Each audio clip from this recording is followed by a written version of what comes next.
اس لیے انہیں صدیق بناتے تھے۔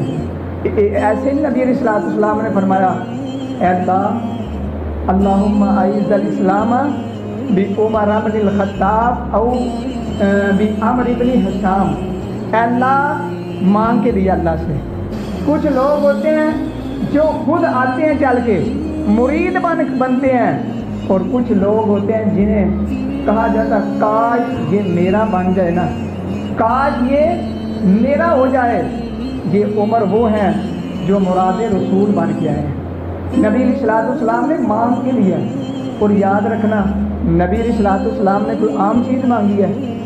اللہ کے پیغمبر صلی اللہ علیہ وسلم دنیا نہیں مانگی۔ یار جو عمر کے اوپر تبرہ بازی کرتا ہے اسے سوال کریں، یار عمر تو وہ ہے جسے نبی علیہ السلام نے مانگ کے لیا، یا اللہ کے پیغمبر نکمی چیز مانگی تھی جو بعد میں نعوذ باللہ استغفر اللہ ان کے دل کے اندر نفاق آنا تھا، تو نبی پاک علیہ السلام نے ایسی چیز مانگنی تھی؟ نہیں۔ آپ علیہ السلام نے جب دیکھا نا عمر کی شخصیت کو، عمر بن حشام کی شخصیت کو، یہ دونوں بڑے روب والے سردار تھے، اس لیے فرمایا اللہ یا عمر بن خطاب دے دے یا عمر بن حشام دے دے۔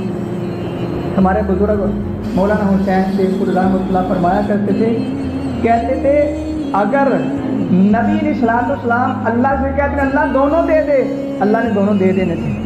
آپ علیہ السلام نے فرمایا یا عمر بن خطاب دے دے یا اللہ کے اوپر چھوڑا، تو اللہ نے جو بہتر چاہا، اللہ نے عمر بن حشام کو نہیں بہتر سمجھا، اللہ نے عمر بن خطاب کو بہتر سمجھا، تو اللہ نے ان کے دل کے اندر اسلام کی محبت پیدا فرمائی۔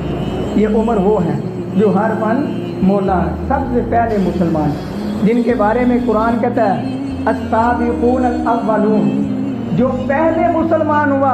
جب پتہ ہے کہ کلمہ پڑھنا ہے تو مارے پڑے گی، کلمہ پڑھنا ہے تو پھر قربانیاں دینی پڑیں گی، اس وقت حضرت عمر رضی اللہ تعالیٰ عنہ مسلمان ہوئے۔